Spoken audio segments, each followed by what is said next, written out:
بسم الله الرحمن الرحيم. اللهم صل على سيدنا ومولانا محمد وعلى ال سيدنا ومولانا محمد وبارك وسلم وصل عليه رب زدني علما. رب اشرح لي صدري ويسر لي امري واحلل عقدة من لساني يفقهوا قولي. مخکې سبقونه دا خبر روانه وه چې د پیغمبر صلی الله علیه وسلم او د ټولو انبیاء کرامو نه وروسته چې کوم غوره کسان دي خلفای راشدین دي،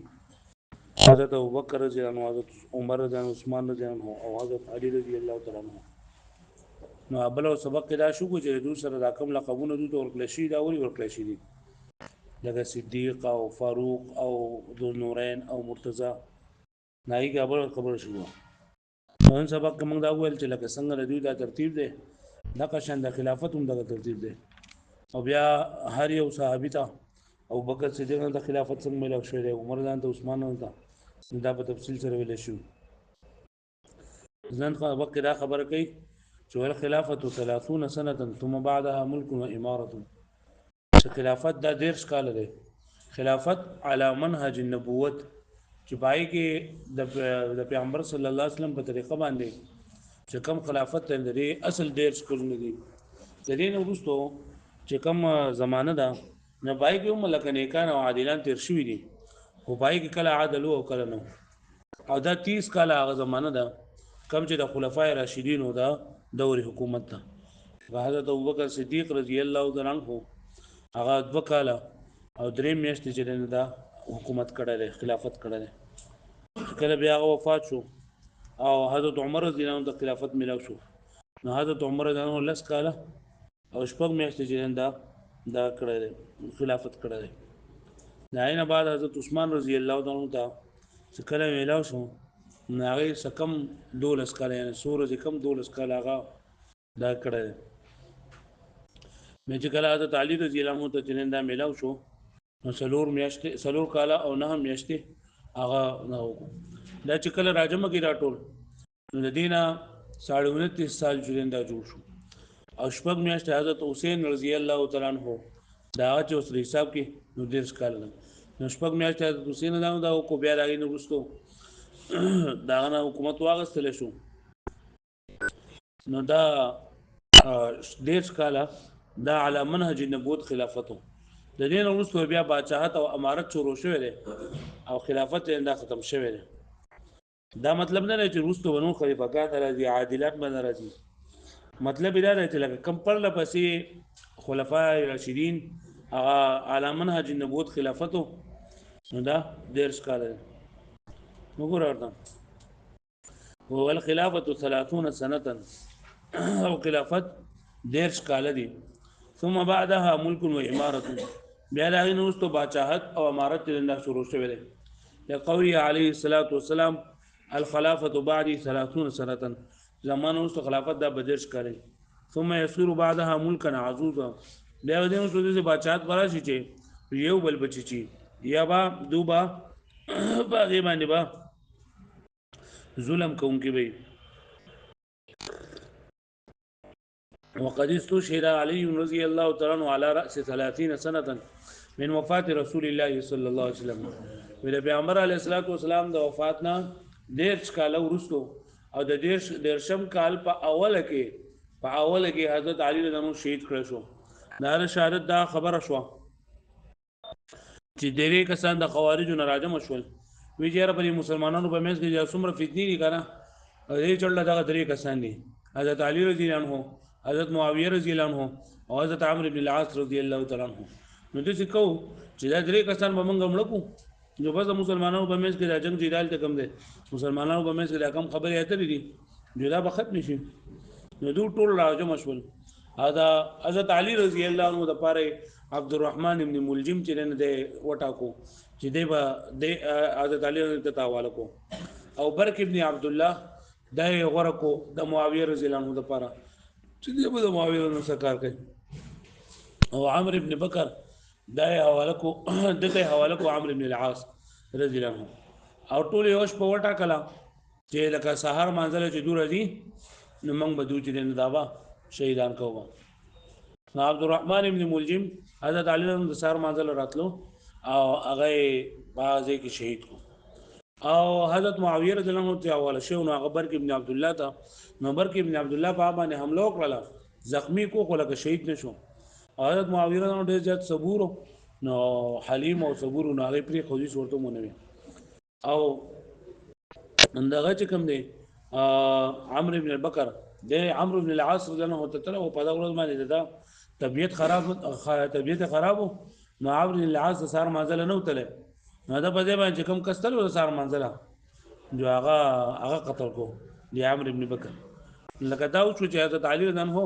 د عبدالرحمن بن ملجم د وجنه خوارج جننده شهید کو داغه په لاس باندې شهید او دا د نبوت یعنی پیغمبر صلی الله علیه وسلم د وفات د درشم کال اولنۍ حصہ چې براونی کې شهید کو بیا راځي نور حضرت حسین رضی الله تعالی عنہ دې دا شو مشر شو او خلیفہ شو شپږ میاشتې هغه چې کله راو کو نو بیا حضرت معاویه رضی یزید او قصې بیا شو نو وقد استشهد علي رضی الله تعالی عنہ شهید کله شو علي علی راس 30 سنه بدا باندې به شروع د درشم کال باندې من وفات رسول الله صلی الله علیه وسلم فمعاویه رضی الله تعالی عنہ ومن بعده لا يكون خلفاء معاویه رضی الله عنه د نن رسو چې دا کم خلق ته کنه نو دا خلفاء نه دي بل ملوکا و امراء بلکې دا ملوک او امراء مشران دغه چې دا د دیش کلونو نه ورسره راغلي وهذا مشكل وسداوي کنه چې دا خبره تا وکړه چې خلافت دا دیش کلونه دي نو په دې دیش کلونو کې دا خبره غلطه ده ځکه چې په دې خبره باندې اتفاق دی چې عباسیه چې کوم دغه خلفاء او داغي او یا باز مروانی او عمر بن عبد العزيز رضی الله عنه نو دا چې د دوی په خلافت باندې خو امت چې دا اجماع کړی چې دوی خلافت هم صحیح نو موږ وی چې هغه پر لپسې خلافت چې هغه علی منهج نبوت نو دا درس کالو او داغي نو رسو ضرورت نه کله به یي او کله به نه او په دې باندې مې اسکه با عادل حکمرانان خلیفګان د الله تعالی راوړي ما وهذا مشکل او دا خبره مشکل ده کومه خبره چې د خلافت صرف درس کال ده دا نو رسو ملکا او امور دي ملوک او امرا دي لان اهل الحل والعقد زغ اهل الحل والعقد ولا المجتهدين من الامه د امتنا قد كانوا متفقين دو اتفاق کړل على خلافه الخلفاء العباسيه فخلافه الخلفاء العباسيه او بعض مروانيه كعمر بن عبد العزيز رضي الله تعالى عنه رحمه الله عليه عباسيه دا ته لګي چې کوم د عبد الله بن عباس رضی الله تعالی عنہ خاندان نو او دا 37 کسان تقریبا او بیا مروانیه چې مروان بن الحكم داغي په اولاد کې بیا خلقون دا لکه عمر بن عبد العزيز پکې مطلب سره ولعن المراد بمراد داره ان الخلافه الكامله چې خلافه کامله التي هغه لا يشوبها شيء من المخالفه چې باید مخالفت هغه ګډوډواله پکې نو وميل عن المتابعه او دا متابعت نه پکې میلان نو تكون 30 سنه نو دا دیش کړ او بعدها قد تكون وقد لا تكون او دیش کړه نو رسو کله به خلافت او کله بنو ثم الاجماع خادم وز د دې نه اقوا دا خبره کوي ثم الاجماع نه چې نسب د امام دا واجب دی یو امام مقرر کول دا واجب دی او په دې باندې د ټول اتفاق دی چې امام مقرر کول دا واجب دي چې مسلمانان پای کې خپل د امام واجب کول او دولس دغه دی ورسره روان دي خدا امام مقرر کول دا په چا باندې واجب دي په الله باندې لازم دی او په مخلوق باندې لازم دي نو زمونږ د اهل سنت والجماعت عقیده دا چې دا په مخلوق باندې لازم دي په الله تعالی باندې لازم دي معتزله په الله پاک باندې لازم دي موږ په الله تعالی باندې شي لازم کېدې نشي واښو باندې معنی بیا دا په دلیل سمعي سره دی او په دلیل عقلي سره دی نو شیعاګان چې په الله تعالی باندې امام مقرر کول لازم دي او نور وایي چې نه په الله تعالی باندې په مخلوق باندې مقرر کول لازم دي بیا په دې کې اختلاف دی چې دا مخلوق دا امام مقرر کول دا په دلیل سمعي سره ثابت دي په دلیل عقلي سره ثابت دي یا په دلیل عقلي سره نظام بل باندې په دلیل عقلي سره ثابت دي او معتزله چې دا په دلیل عقلي سره ثابت دي ثم الإجماع وبإجماع على أن نسب الإمام واجب في مقرر كول الإمام واجب دي. وإنما الخلاف اختلاف في أنه بديك يجب على الله أو على الخلق جناب لا بل لازم دي يا مخلوق ولا لازم دي أو جب مخلوق ولا لازم دي نبيا بدل سمعي سر دي يعني بدل العقل سر دي أو بدل العقل سر دي لازم دي دليل سمعي سر. هذا عند أهل السنة أو عقلنا هذا مذهب معتزلة. والمذهب انه يجب على الخلق مذهبنا من غدا د السنه والجماعت چې دا به الله تعالی باندې په مخلوق باندې لازم دي او سماعا به لازم دي لقوله عليه الصلاه والسلام من مات ولم يعرف امام زمانه فقد مات ميته جاهليه چې کوم کس مړ شو په داسې حال کې ولم يعرف امام زمانه چې د خپل زمانه هغه امام د زمانه هغه مشر ګند نه پیژنو فقد مات ميته جاهليه نو د په جاهلیت په مرګ باندې مړ شو. یو خدا چیرې د دې حدیث نبی پیغمبر صلی الله علیه وسلم فرمای چې لکه امام مقرر کول دا لازم دی او کوم کس چې لکه خپل امام نه پیژنو د مړ شو نه دی لکه جاهلیت په مرګ باندې مړ شو. بهم داري ولأن الأمة قد جعلوا أهم المهمات بعد وفاة النبي صلى الله عليه وسلم نسب الإمام چې پیغمبر صلی الله علیه وسلم د وفات نو وروسته خلق دې نه دا پیغمبر علیه الصلاۃ والسلام لا دفن کړه نو پیغمبر صلی الله علیه غسل ور کړه نو او خلکو د امام مقرر کول جندا شروع کړل نو دا ډېر زیات اهم خبره ده چې پیغمبر علیه الصلاۃ والسلام د تدفین مخکې دا وشو حتى قدموه على دفنه لأن الأمة قد جعلوا أمة ګرځولې دا أهم المهمات أهم قانون لټول أهم بعد وفاة النبي صلى الله عليه وسلم نسب الإمام حتى قدموه تريد وجود مقدم کو على دفن بدفن باندې وكذا بعد كل موت وكذا بعد موت كل إمام او دغه شان د هر یو امام مرشي لأن رسوب الإمام ضروري دی ځکه چې ډیر شرعي خبرې دي سړي چې هغه په دې امام په مقرر کېدو باندې موقوف دي هغه څومره حدود دي قصاص دي او دا څومره احکامي شرعي احکامات دي دا به امام په ذریعہ سره حل کیږي. ولأن كثير من الواجبات الشرعيه دي ځکه ډیر او شرعي واجبات دا موقوف دي بلې باندې کما اشار الیه بقوله لکه څنګه چې اشاره کړې دي ته په خپل قول چې کم خبرې دي چې په امام باندې موقوف دي. نو المسلمون لابد لهم من امام د مسلمانانو لپاره امام مقرر کول دا ضروری دي د امام نو مقرر کولو د لږه تقریبا لږ سیولس وجې لیکلي دي. نمبر 1 يقوم بتنفيذ احکامهم لکه امام مقرر کول څه ضروری دي چې د الله تعالی په احکامو نافذ کول به په سره قائم کی یعنی دا امام چې دی به الله تعالی د دین احکامات دا نافذ کوي با حدود او قصاص دا نافذ کوي با دغه شان دي حد زنا شو حد شرب شو حد خمر دغه شو قذف شو دا ټول دی دغه و اقامه حدودهم او دا حدود دا موي حدونه بقائمه دي په در سره وسد ثغورهم او د سرحدونو حفاظت پکې د سرحدونو حفاظت پکې دا امام ذمہواری دا چې د سرحدونو د اسلامي مملکت د اسلامي حکومت چې کم سرحدونه دي د حفاظت لپاره وتجهيز جيوشهم او د لخر او تعاون لپاره یعنی مسلمانان دا د کی مسلمانان په غم کې په تکلیف کې نو داغه د مسلمانانو لخرې تیارول د جهاد ټیمونه جماعتونه برابرول د جهاد لپاره واخذ صدقاتهم او پنځم نمبر دا چې لکه خلکو دا د دې صدقې واخلي د خلکو نه دوی زکات نصاب واخلي او عشر دی واخلي دا شن خیرات دی واخلي چې دا بلګه د اغنیاونه غستلېږي او فقراو باندې تقسیمولېږي. وقهر المتغلبه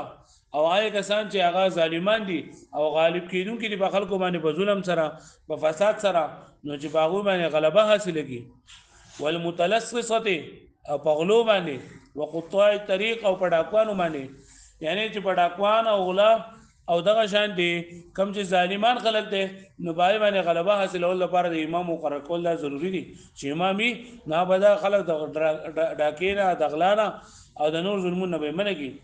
بل واقامه الجمع والاعياد او د جمعې لپاره د جمعې قائمول لپاره د اخترونو د منځونو لپاره د دې لپاره ټول اول د فقہ په کتابونو کې ویلي چې اول د امامت او د لپاره ټول اولا وغوړه کسره ناغه امام دی. وقطع المنازعات الواقعه بين العباد اتم نمبر دا دی چې د بندګانو په منځ کې د مخلوقاتو په منځ کې د انسانانو په منځ کې چې کوم اختلافات راځي دا په منځ کې کوم جګړې راځي نه هغه جګړه ختمول لپاره امام مقرر کول ضروري دی بل وقبول الشهادات القائمه على الحقوق او بل دا چې لکه د حقونو باندې د گواهی قائمولو د لپاره گواهان چې کوم قائم شي نه گواهی د قبولول لپاره چیرې د گواهی قبول را ده نه قبول په کوم طریقه باندې قبلي په کوم نه نلاغهم وتجويز الصغار او بل دا چې ورکوټي الکانو ته جنکو ته داغي نکاح کول والصغائر الذين لا اولیاء یعنی هغه صغائر چې لا اولیاء نه یعنی نابالغ الک یا جنې ناغو لکه په خپل باندې خپل نکاح نشي کولای د ولی بل نکاح کوي که اوس د حالات راغلي چې ولی نو بیا به دغه امام بل د لپاره ولي وقسمه الغنائم او غنیمتونه تقسیمول چې لکه دا هم بل امام بګي ونحو ذلك من الامور او د دین علاوه نور هم ډیر شي امور دي چې راغلي لپاره امام مقرر کول دا ضروری دي التي لا يتولاها احد الامه چې هغه نگرانی شي کولای د امت افراد نه وکړي فان قيل وسکره سو ویل شي کنه چې دا ولکه د امام مقرر کول دا ضروری دي نو یو امام مقرر کول ولې ضروری دي بلکې د دې سواد په جدا د دې ضلع په جدا امي د بل په جدا امامي د بل په جدا امامي نو ټول په یو ځای کې د یو امام باندې متفق کېدل دا ولې ضروری دي نه په یو امام باندې متفق کېدل څه ضروري دي چې لکه په هر اړه کې جدا جدا امامان نو چې دې باچا شو نیو باچا خپل باچا نه مني اوب د سره جنگونه کوي فساد وکړي نو بیا به معاشره به ګډ وډ شي نو دا اتفاق او اتحاد ده چې دې په یو امام باندې ټول خلک متفق شي فإن قيل كتبت ویل شي لما لا يجوز الاكتفاء بیا ول جایز نه اکتفاء به دي شوکت په طاقت قوت والا غزمانه په کل ناحيه بهر یوم دې ومن اين يجب نسب من له الرساله او د کم زینت نه د لپاره د رسالت ریاست دا مقرر کول ریاست عامه د کم زینت د لپاره مقرر کړي یعنی د یو زید د یو د ټولو علاقو د لپاره یو امیر ولګي خدای هر علاقې لپاره جدا امیر امام مقرر کا قلنا لانه يؤدي دغه بیا کله هر د جدا امام شګنه دا بیا بوزي الى منازعات دا جګړو د مخاصمات هم جګړه مفضيه الى اختلال امر دين و دنیا چې دا بیا د خلل غردي د دین او د دنیا په کارونو کې یعنی د دین او دنیا کار دي دا بیا برابر نشي چې د مسلمانانو په منځ کې خپل اختلافي کما نشاهد فی زماننا هذا لکه څنګه چې موږ په خپل زمانه کې د دې موږ مشاهده کوو فإن قيل بیا دویم اعتراض ده چې خاصه هر امام د پاره یو دغه ده نه لپاره ته د امام د لپاره ته شرایط ولې غني لکه دا شرط یو ده چې صفت امامت په کې لکه قریشی وي عاقل وي او دغه شان دي د خلکو په مسایلو باندې وګوي دا شرط ولې د امام د لپاره مقرر کړي خو چې بس هسي یو سړی قوت ولا طاقت ولا د جدي به امیر څه کنه دی به امام شي وینا نه ډېر دینی کارونه د سری کنه چې بای کې دغه متدین کېدل دغه دیندار کېدل دا ضروری دي چې لکه د قریشي او د دیندار ځکه چې جمعې مونږ بدل شو کوي بیا او د اخترونو مونږ بدل شو کوي چې د ځګن کپ امیر شي یاله سورې اخلاصونه نور دي به منځونه خلق له سودي فإن قيل كجدو لشي فليكتب بذي شوكة له الرئاسة العاملة عامة چې لکه دسی یو کس ده چې کافی دکړل شي یو قوت والا کس چې د بار ریاست عامه امام کان او غیر امام کې امامي او کې امام نه امام یعنی هغه موصوف په صفت د امامت سره لکه قریشی به او عاقل به فإن انتظام الامر يحصل بذلك ځکه انتظام د امر په دې سره حکومت په دې باندې چلیږي کما فی عهد الاتراک لکه څنګه چې د ترکو حکومتونه د سری هغه پوښتنه د ترکو حکومتو ترک چې دا یافس ابن نوح علیه السلام اولاد ده او سخت کافران دي د دشمنانو د مسلمانانو دشمنان دي قلنا نعم من گوی چاو ټیک دا خبره خو دې صحیح ده يفصل بعض النظام في امر الدنيا د دنیا غ بعض کارونه خو په بدغه ګڼکپ باندې وشي لیکن يختل امر الدين لیکن د دین په کارونو کې بدا خلل غورځي هو الامر المقصود الاهم او دمنګ مقصود کوم چې اهم دی هغه دغه دینی کار دی والعمده العظمى او بهترین دغه ولا عمده کار دغه دی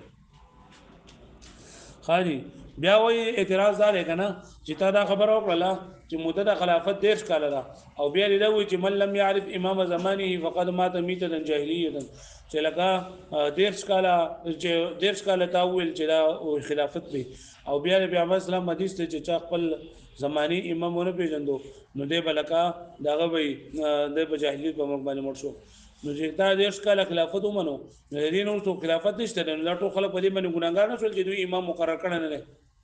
واښو به معنی نو فإن قيل كتدول شي فعلى ما ذكر هغه چې ذکر کړل شو چې من ان مدته الخلافه چې دا مدته خلافت 30 سنه اندیش کړي يكون زمان بعد الخلفاء الراشدين نو خلفاء الراشدين نه رسو زمانه چې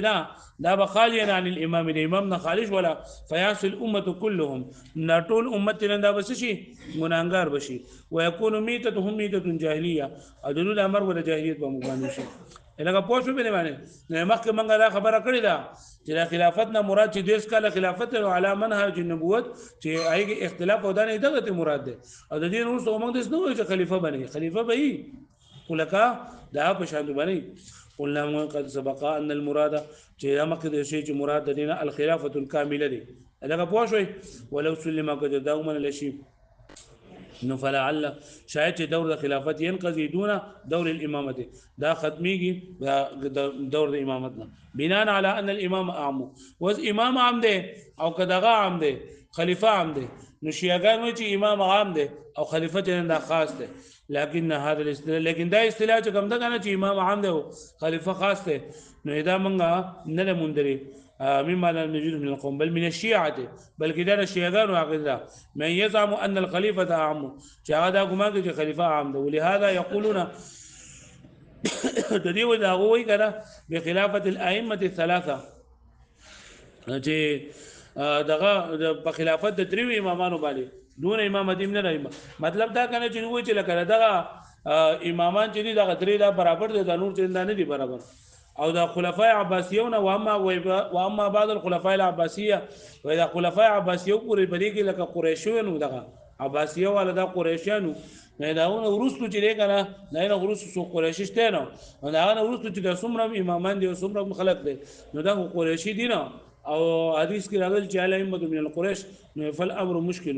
نه دا کار دی دا مشکل دی نو دا لاندې بریاشي کې لیکل دي کنه چې دا مشکل نه دی بلکې دا به حاله مشکل وي چې کله لکه وعید دا په پتر کې اختیاري باندې دی چې لکه تاسو کته دې معنی بل يعرف امام زمانه نو دا خلافت چې پر خودل باندې کوم ګناه نه هغه استراری دغه او اختیاري کې لکه چې کله دا په اختیار باندې پری نو بای کې ګناه نه چې استراری تور باندې خلافت پر قبول شي پای ګناه نشته